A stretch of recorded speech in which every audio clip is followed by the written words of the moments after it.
Driver multiplayer is unlike any online driving game you've ever played before. In fact, it's unlike any online game you've played before. And the Shift brings with it chaos and unpredictability to the excitement of driving games. The game has been designed with online in mind right from the start. One of the problems with multiplayer driving games is that quite often on the first bend in a chase or a race, if you have a crash, that can be the end of the fun. But with Shift, what you can do is instantly shift into another car in the traffic and get back in the action, so you're never left behind. Everything can just turn on a dime right at the end of the race or chase or whatever mode that you're playing. Everybody's got Shift, right? So you're driving along, you've got your objective in the traffic, you see a bolt of light and this car suddenly becomes an enemy and it's ramming you and smashing into you. And you can do the same to him. You can shift up ahead and you can T-bone him out of nowhere.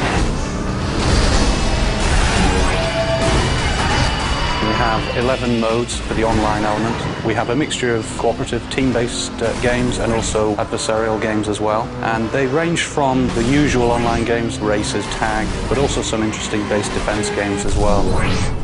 We have a mode called Trailblazer where you have to compete with each other to try and stay as close as you can to a getaway car. It's a stream of yellow light and players compete to absorb that stream of light. And it sounds very simple, but when you watch people play this mode, it's just incredible because they're all jostling for position.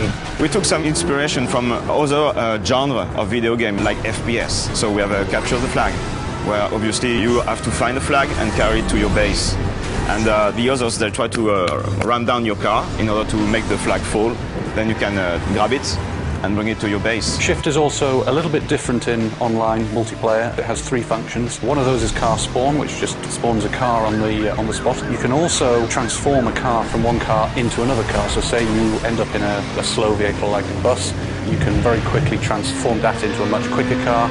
And the third thing that we have is the impulse, and that allows you to apply a kick to someone else's car. So say for example they're chasing after your friend, you can apply an impulse to them and it will give them a kick, and so suddenly they'll find themselves driving sideways or backwards. Even though we've been designing this game for as long as we have, even though we've had multiplayer up and running for as long as we have, it's still something that gets people in the studio laughing and enjoying playing it. Once you get a bunch of friends together, all competing with the Shift ability and stealing cars off each other, it gets quite heated at times.